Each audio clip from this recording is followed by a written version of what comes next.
اعوذ باللہ من الشیطان الرجیم، بسم اللہ الرحمن الرحیم۔ یہ کے پارے کی چوتھی صورت ہے جس کا نام سورہ تکویر ہے۔ یہ مکہ مکرمہ میں نازل ہوئی ہے اور اس میں بھی پہلے کی طرح قیامت کا بیان ہے، لیکن قیامت کے مختلف حالات ہیں۔ قیامت کی سٹارٹنگ تو ہوگی دنیا کے فنا ہو جانے سے، اور پھر حالات آتے رہیں گے، طرح طرح کے حساب ہوگا، کتاب ہوگا، کسی کو جنت ملے گی، کسی کو جہنم ملے گی۔ یہاں پر قیامت کی اس حالت کا بیان ہے شروع کی 6 آیتوں میں، جو دنیا ہی کے اندر پیش آئے گی، یعنی دنیا جس طریقے سے فنا ہوگی، اس فنا ہونے کو 6 آیتوں میں بیان کیا گیا ہے۔ شروع کی 6 آیتوں کا تعلق امام ابو العالیہ فرماتے ہیں دنیا سے ہے، یعنی قیامت جس کو ہم نفخہ اولا بار بار قرآن میں آتا ہے، نفخہ اولا قیامت جسے کہتے ہیں، جس سے دنیا فنا ہوگی، اس فنا ہونے کے وقت خاص طور پر 6 واقعات کا بیان قرآن نے اس سورت کی شروع کی 6 آیتوں میں کیا ہے، اور اگلی 7 آیتوں میں 6 واقعات ہیں۔ اگلی 7 آیتوں میں 6 واقعات ہیں، ان کا ظہور اور یہ واقعات ظاہر ہوں گے بعد میں۔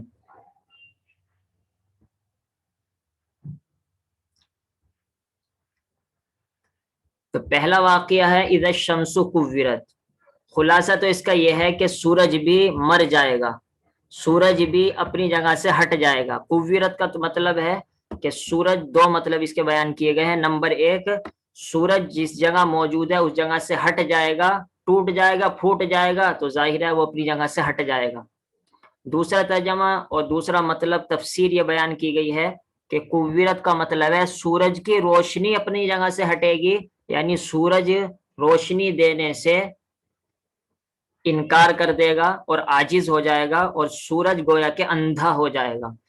تو ہم مطلب کے اندر بہت سی باتیں کہہ سکتے ہیں کہ سورج اندھا ہو جائے گا، سورج برباد ہو جائے گا، سورج مر جائے گا، سورج اپنی جگہ سے ہٹ جائے گا، سورج ٹوٹ جائے گا، سورج پھوٹ جائے گا، وہ سب کورت سے نکل جائے گا۔ یہ قرآن کریم کی بلاغت بھی ہے کہ ایک ہی لفظ کے اندر اتنی باتیں بیان کر دی۔ اور مجھے وہ بات بتلانی بھول گیا جو میں ترجمے کے شروع میں بتلا چکا ہوں کہ آپ صلی اللہ تعالیٰ علیہ وآلہ وسلم نے ارشاد فرمایا، ترمذی شریف کی روایت ہے، کہ جو آدمی یہ چاہے من سرہ ان ینظر الی یوم القیامت کانہ رأی عین، جس آدمی کو یہ تمنا ہو کہ وہ دیکھے کہ قیامت کیسے آئے گی، کیسے توڑ پھوڑ ہوگی، کیسے حالات آئیں گے، اور اس وقت دنیا کا کیا ہوگا، تو وہ 3 صورتوں کو پڑھ لے۔ فلیقرأ اذا الشمس کورت، اذا السماء انفطرت، واذا السماء انشقت۔ ایک یہ صورت، ایک اس سے اگلی صورت، پھر اس کے بعد ایک صورت چھوڑ کر اگلی صورت، کیونکہ 2 صورتوں کے بعد تو ویل للمطففین ہے، اس کے بعد اذا السماء انشقت ہے۔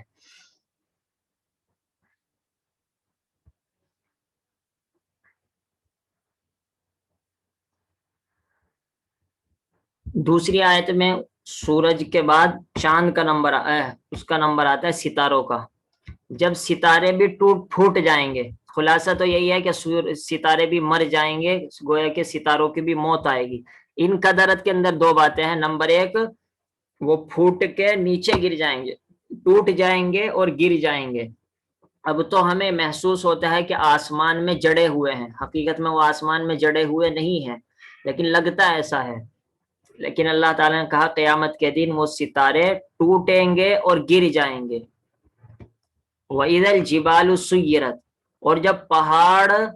اپنی جگہ سے ہٹیں گے اور ہٹ کر چلنے لگیں گے۔ پہاڑ کے بارے میں کئی آیتیں آئی ہیں، آپ کے سامنے پہلے بھی آ چکا ہے۔ ایک آیت میں ہے وَإِذَا الْجِبَالُ كَالْعِهْنِ الْمَنْفُوشِ،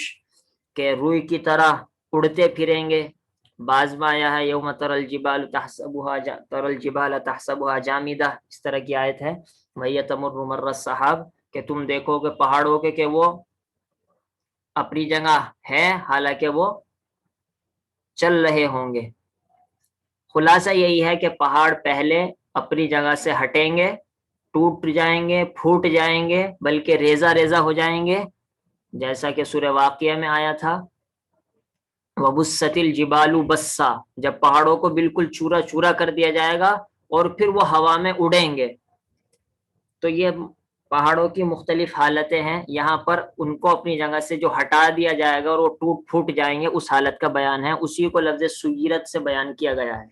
چوتھی حالت ہے وَإِذَا الْعِشَارُ عُطِّلَتْ۔ پہلے یہ سمجھ لینا چاہیے کہ عرب کا ماحول تھا جانور پالنا، اور جانوروں میں بھی سب سے زیادہ محبوب اونٹ ہوا کرتے تھے، اونٹنیاں ہوا کرتی تھی، کیونکہ وہ سب سے بڑا جانور ہوتا تھا اور اس کا فائدہ بھی زیادہ ہوتا تھا۔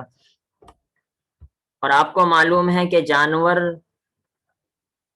جو پالتے ہیں ان کے یہاں جانور کی قدر ہوتی ہے جبکہ وہ بچہ دے، کیونکہ اگر بچے نہیں دے گا جانور اور اس سے آگے نسل نہیں چلے گی تو پھر اور آدمی جانور کے مالک کیسے بنے گا؟ نسل بڑھانے کے لیے یہ چیز سب سے اہم مانی جاتی ہے۔ تو جب اونٹنی بچہ دیتی تھی تو اس کی بہت ہی زیادہ کھلائی پلائی کرتے تھے، دیکھ بھال کرتے تھے، بلکہ اس کو چھپا کر رکھتے تھے تاکہ اس کو نظر نہ لگ جائے، کیونکہ اگر نظر لگ جائے گی ان کا عقیدہ یہ تھا کہ کہیں بچہ پیدا ہی نہ ہو، بیکار پیدا ہو جائے، مرا ہوا پیدا ہو جائے، تو اس کا اتنا خیال رکھتے تھے گویا کہ اپنے سے زیادہ اس کا خیال رکھتے تھے۔ تو اس وجہ سے اللہ تعالیٰ نے خاص طور پہ یہ فرمایا کہ وہ جانور جس کو تم اپنی ماں بنا کر رکھتے ہو، ایک وقت ایسا آئے گا اس جانور کو کوئی چارہ دینے والا بھی نہیں ملے گا۔ آج تو تم اس کو گھی کے لک میں کھلاتے ہو، اس جانور کا کوئی دودھ نہ نکالنے والا ملے گا، نہ دودھ پلانے والا ملے گا اس کو۔ تو ایسی حالت آئی۔ اس طریقے سے ہم اپنے بارے میں سوچ سکتے ہیں۔ ہم مثال کے طور پر دکان کا زیادہ خیال رکھتے ہیں تو دکان کو ہم سوچ سکتے ہیں، ہم اگر مکان کا خیال رکھتے ہیں تو مکان کو سوچ سکتے ہیں، اگر ہم اپنے بناؤ سنوار کا زیادہ خیال کرتے ہیں تو ہم ان کے بارے میں سوچ سکتے ہیں۔ تو گویا کہ یہ ایک مثال کی طرح ہے کہ عربوں کو سب سے زیادہ یہ چیز محبوب تھی، تو اس کی یہ حال ہو جائے گا، عطلت، بیکار چھوڑ دی جائے گی، نہ کوئی چلانے والا، نہ کوئی اس کی دیکھ بھال کرنے والا۔ اسی طریقے سے ہمارے حالات اور ہماری چیزوں کا بھی یہی بن جائے گا۔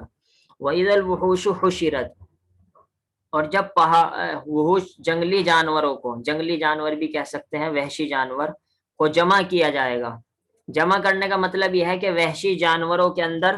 فطرت یہ ہے کہ وہ آپس میں رہتے نہیں مل مل کر، بلکہ ایک الگ ہے، دوسرا الگ ہے، تیسرا الگ ہے، ایک دوسرے سے کٹے کٹے رہتے ہیں اور انسان سے بھاگتے ہیں۔ لیکن قیامت کا منظر ایسا ہوگا کہ جب قیامت آئے گی، جنگلی جانور، وحشی جانوروں کے بھی ہوش اڑ جائیں گے اور ان کو پتہ نہیں رہے گا کہ ہماری عادت ہی گویا کہ ان کی بدل جائے گی اور وہ انسانوں کے اندر رل مل جائیں گے۔ وَإِذَا الْبِحَارُ سُجِّرَتْ۔ اور جب پہاڑوں کو، جب سمندروں کے اندر آگ لگائی جائے گی۔ علامہ آلوسی نے اس کا مطلب یہ لکھا کہ اس پہاڑ جو سمندر ہے اس سمندر کا پانی ختم کر دیا جائے گا اور وہاں پر آگ لگ جائے گی۔ بس اتنا یقین رکھنا تو ضروری ہے کہ سمندر آگ کے اندر بدل جائے گا، کیونکہ تو قرآن سے ثابت ہو گیا۔ باقی اب اس کی کیا شکل ہوگی، اللہ تعالیٰ کیا صورت بیان کریں گے، وہ ہمیں پورے طور پر معلوم نہیں ہے، لیکن اتنا یقین رکھنا ضروری ہے۔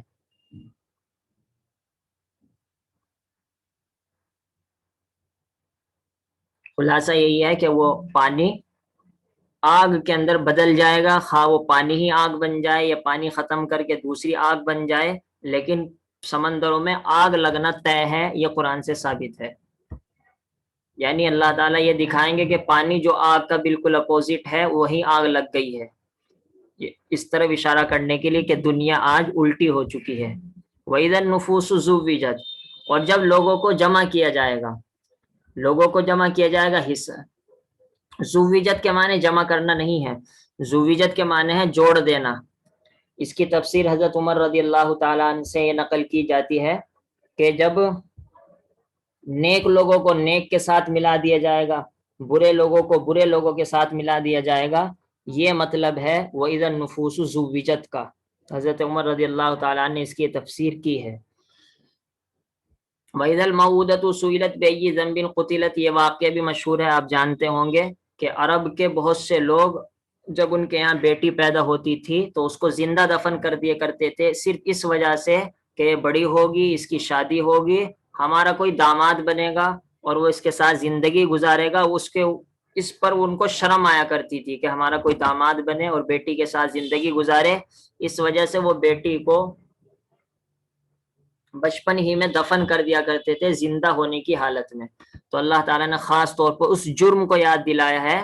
کہ تم سوچتے ہو کہ ہم نے 2 دن 3 دن کی لڑکی کو دفن کر دیا، کوئی پوچھنے والا نہیں، اللہ اس جرم کو بھی ضرور پوچھیں گے، اور خاص اس لڑکی سے پوچھا جائے گا بتا بیٹی تجھ کو کیوں قتل کیا تھا، یعنی ماں باپ پر، اصل تو باپ ہی ہوتا تھا، باپ پر تنبیہ کرنے کے لیے کہ آج تیرا جرم چھپا نہیں ہے بلکہ سزا دی جائے گی۔ اس سے ہم کو ان گناہوں کے بارے میں سوچنا چاہیے جو گناہ ہم کرتے ہیں اور یہ سوچتے ہیں کسی کو پتہ نہیں لگا، رات کو گناہ کر لیا، تنہائی میں کسی کو مار دیا، کسی کو دھوکہ دے دیا، آپس میں کان لگا کر ایک دوسرے کی غیبتیں کر لی، اور یہ سوچتے ہیں سامنے والے کو پتہ نہیں۔ تو جب اللہ تعالیٰ اس بیٹی کو جو 2 سال کی ہے، جس کا باپ ہی اس کو مار رہا ہے، اس کا بھی قرآن میں تذکرہ کر کے اشارہ کر رہے ہیں کہ کوئی وہاں پر جرم چھپایا نہیں جائے گا، اس کی سزا دی جائے گی، تو ہم اگر دوسروں کو تکلیف دیں گے یا تنہائی کے اندر گناہ کریں گے وہ کیسے چھپ جائے گا؟ اسی وجہ سے اللہ تعالیٰ نے دوسری آیت میں ایک دم یہ بات فرما دی، وَإِذَا الصُّحُفُ نُشِرَتْ، جب اعمال نامہ کھول دیے جائیں گے۔ کھولنے کا کیا مطلب ہے؟ دراصل عربوں کے یہاں ہوتا یہ تھا، کاغذ جو ہوتے تھے، کاغذ میں اس میں لکھتے تھے، ہمارے یہاں تو کاپی ہوتی ہے اور ایک کاپی میں 100 پیج 200 پیج ہوتے ہیں، لیکن وہاں کاپیاں نہیں ہوا کرتی تھی، لمبے لمبے کاغذ ہوا کرتے تھے، ان کے اوپر لکھتے تھے، پھر ان کو لپیٹتے تھے، وہ لپیٹ کر چھوٹی سی بتی سی بن جاتی تھی، جب اسے پڑھنا ہوتا تھا پھر اس کو کھولتے تھے، اسی کھولنے کو نشرت کہتے ہیں۔ تو مطلب یہ ہے، یہ سمجھانے کے لیے ہے کہ اعمال نامے لکھے ہوئے ہیں کہ فلاں وقت یہ نافرمانی کی، فلاں وقت یہ نیکی کی، فلاں وقت یہ کیا، ان کو کھول دیا جائے گا، یعنی مسلمانوں کے سامنے اور کافروں کے سامنے ان کے نامہ اعمال، ان کی چٹھیاں سامنے کر دی جائے گی کہ تم یہ کر کے آئے ہو دنیا میں۔ وَإِذَا السَّمَاءُ كُشِطَتْ، اور آسمان کی کھال اتار دی جائے گی، یعنی اللہ تعالیٰ آسمان کو اس کی حالت سے بدل دیں گے، اور آسمان کو اپنی جگہ سے ہٹا دیا جائے گا، اور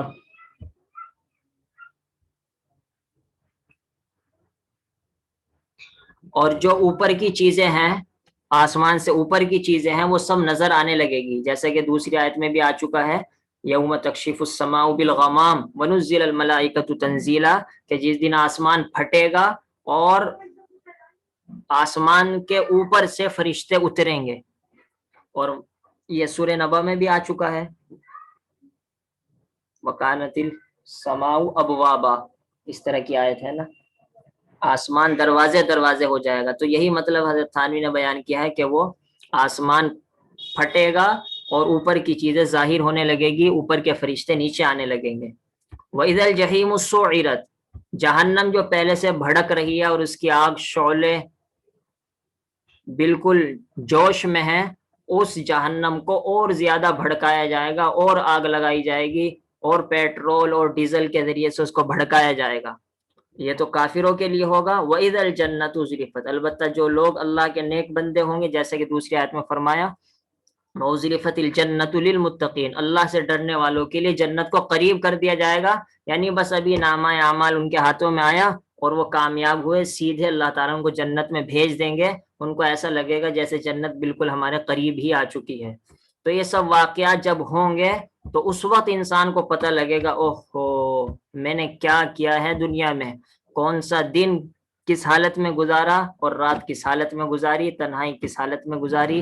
جوانی کس حالت میں گزاری، بڑھاپا کس حالت میں گزارا، ہر ایک کو پتہ لگ جائے گا کہ اس نے کیا لے کر آیا ہے قیامت کے دن۔ بس اس آیت کو بیان کرنے کے لیے اصل اتنے واقعات بیان کیے ہیں تاکہ آدمی کی آنکھیں کھل جائے اور اس تیاری میں لگ جائے کہ میں قیامت کے دن شرمندہ نہ ہونا پڑے مجھ کو، اور میں اللہ کے سامنے اپنے اعمال صحیح حاضر کر سکوں۔